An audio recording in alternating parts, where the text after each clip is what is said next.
মৰমৰ বন্ধু বান্ধৱীসকল, পোন প্ৰথমে মোৰ ইউটিউব চেনেলৰ পৰা তোমালোকক সকলোকে স্বাগতম জনাইছোঁ। তো এতিয়া আমি ক্লাছ 9 ছাবজেক্ট ইংলিছ লেচন 1ৰ দ্য ফান ডে হেটৰ এক্টিভিটি 1ৰ গোটেইখিনি আলোচনা কৰিম। তো ভিডিঅ'টো স্কিপ নকৰাকৈ চাই থাকক আৰু ভিডিঅ'টো এটা লাইক কৰি চেনেলটো ছাবস্ক্ৰাইব কৰি দিয়ক। আহা এতিয়া আমি মূল কামত আহোঁ। Thinking about the text activity 1 নম্বৰে কৈছে answer these questions in a few words or a couple of sentences. তাৰ মানে হৈছে পাঠ্যপুথিৰ বিষয়ে চিন্তা কৰি তলত যিকেইটা প্ৰশ্ন আছে তাৰ গোটেইকেইটা উত্তৰ কেইটামান শব্দ বা একোটা বাক্যৰে লিখা। Question 1. How old are Margie and Tommy? তাৰ মানে হৈছে মাৰ্জি আৰু টমিৰ বয়স কিমান। ইয়াৰ এনসাৰ হ'ব এইটো। Marzi was 11 and Tommy was 13 years old. ইয়াৰ অৰ্থ মাৰ্জিৰ বয়স 11 আৰু টমিৰ বয়স 13 বছৰ আছিল। Question 2. What did Margie write in her diary? ইয়াৰ অৰ্থ মাৰ্জিয়ে তাইৰ দিনলিপিত কি লিখিছিল।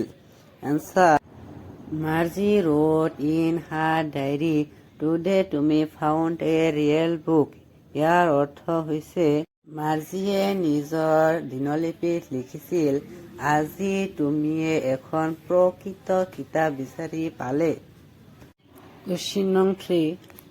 Had Margie ever seen a book before? ইয়াৰ অৰ্থ হৈছে মাৰ্জিয়ে আগতে কেতিয়াবা কিতাপ এখন দেখিছিল নেকি। Answer No, Margie never seen a book before. ইয়াৰ অৰ্থ নহয়, মাৰ্জিয়ে আগতে কেতিয়াও এটা কিতাপ দেখা নাছিল। Question 4. What things about the book did she find strange? ইয়াৰ অৰ্থ কিতাপখনৰ কি কথা তাই আচৰিত বুলি ভাবিছিল। Answer The book was very old. Its pages were yellow and crinkled.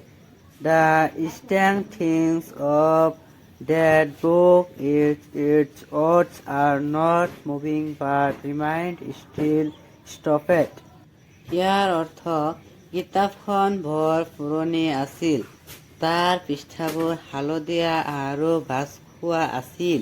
সেই কিতাপখনৰ অদ্ভুত কথাবোৰ হ'ল শব্দ লৰচৰ কৰা নাই কিন্তু বন্ধ হৈয়ে আছে। Question 5.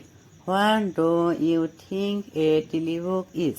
ইয়াৰ অৰ্থ টেলিবুক কি বুলি তুমি ভাবা।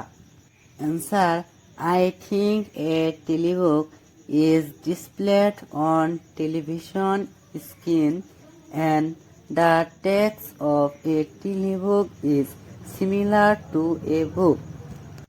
অৰ্থ মই ভাবো যে টেলিবুক এখন দূৰদৰ্শনৰ পৰ্দাত প্ৰদৰ্শিত হয় আৰু টেলিবুকৰ লিখনি কিতাপৰ দৰেই। Question 6. Where was Margie's school? Did she have any classmates? ইয়াৰ অৰ্থ মাৰ্জিৰ স্কুল ক'ত আছিল, তাইৰ কোনো সহপাঠী আছিল নেকি। Answer Margie's school was at her house. No, she had no any classmate. ইয়াৰ অৰ্থ মাৰ্জিৰ স্কুল তাইৰ ঘৰত আছিল, নাই তাইৰ কোনো সহপাঠী নাছিল। Question 7. What subject did Margie and Tommy learn? ইয়াৰ অৰ্থ মাৰ্জি আৰু টমিয়ে কি বিষয় শিকিছিল। Answer Margie learned geography and mathematics and Tommy learned history. ইয়াৰ অৰ্থ মাৰ্জিয়ে ভূগোল আৰু গণিত শিকিছিল আৰু টমিয়ে ইতিহাস শিকিছিল। তো আকৌ এবাৰ ভালকৈ চাই লওক।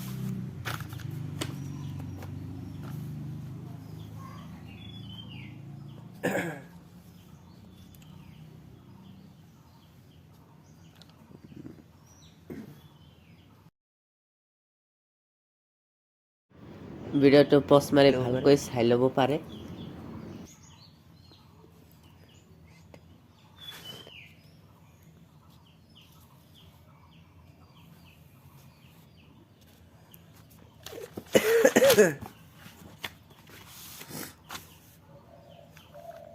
ইয়াত বেডৰুম দিলেও হ'ব, হাউচ দিলেও হ'ব, এইটো কোনো প্ৰব্লেম নহয়। তো ভিডিঅ'টো সম্পূৰ্ণ চোৱাৰ বাবে ধন্যবাদ থাকিল। ভালকৈ কৰিব, টাটা।